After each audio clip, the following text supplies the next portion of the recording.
Welcome back to Teesdale Aviation Day Stories. An unusual sight awaits you in Startforth churchyard, the grave of an Allied pilot, not with his comrades in Catterick War Cemetery, but alone in a flat area of the village churchyard. So the question is, why was a Canadian pilot buried in Startforth churchyard? This is a World War II story of a Spitfire pilot and love.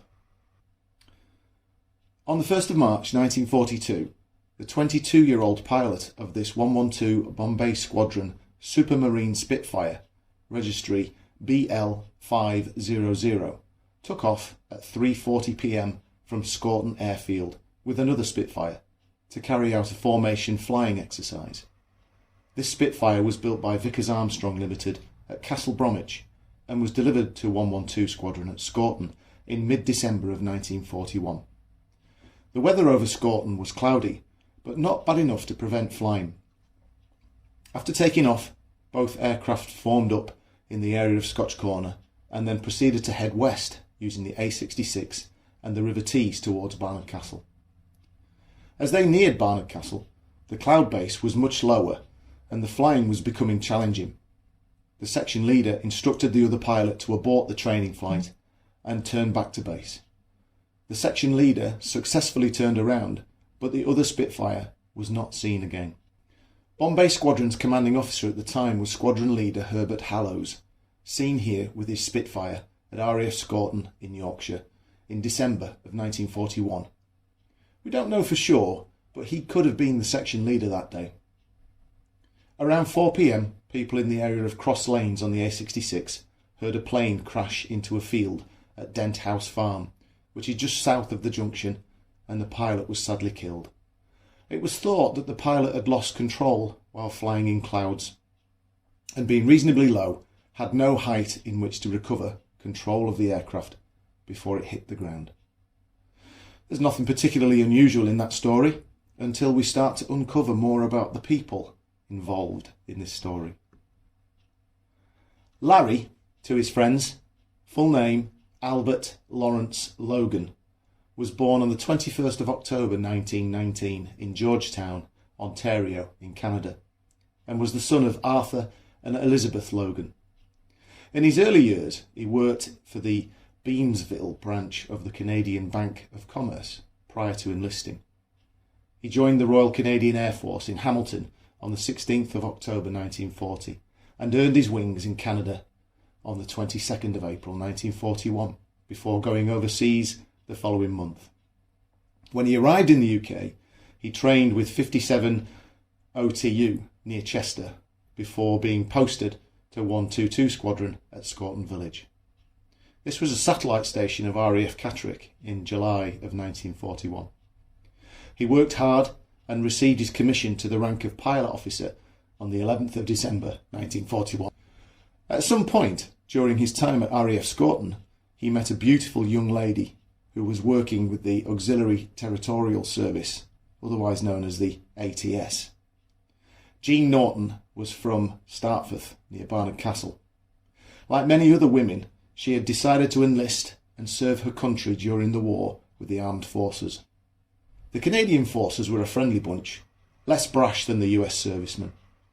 Larry was a particularly nice guy, chisel-jawed, tall, with blonde hair.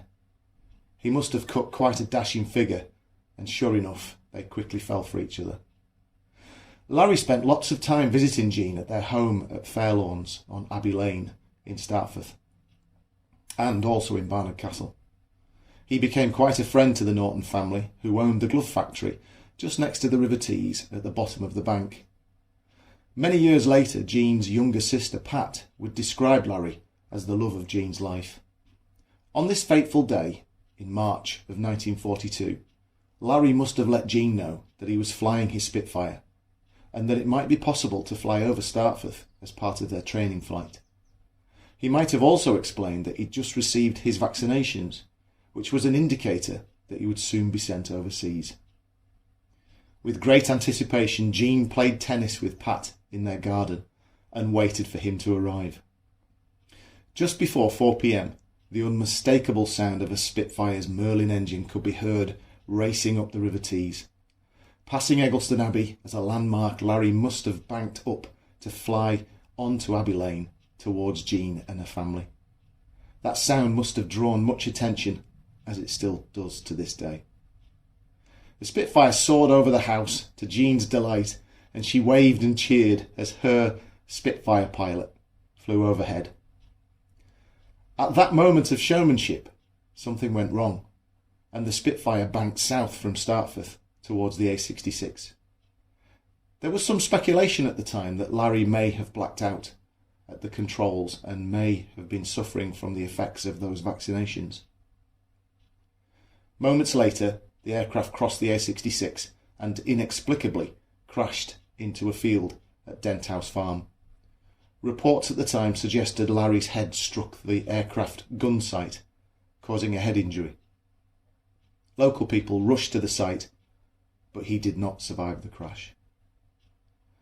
The official reason for the crash is not recorded, but the investigation cited the weather as a factor. There was no mention of the flight over Startforth. However, it's reasonable to assume he ignored the order to return, and he was almost certainly trying to impress his girlfriend with a hint of showmanship thrown in. Had he have complied with the order to return to base, things might have turned out very differently. Jean's father, Arthur Norton, made great efforts to persuade the Canadian authorities to have Larry buried at Startforth churchyard, so Jean and her family could tend to his grave for as long as possible. Mr. Norton even paid for the whole funeral service. On the 5th of March 1942, Reverend Gittins gave the service, and he was laid to rest in a Commonwealth war grave within the lower flat section of Startforth's beautiful churchyard. Lots of his Canadian colleagues came to see the family and pay their respects, along with many people from Startforth and Barnard Castle. There's a memorial stained glass window at Trinity United Church on William Street, Beamsville in Ontario, which, amongst others lost in both World Wars, has Pilot Officer Logan's name commemorated within the Roll of Honour under its beautiful stained glass.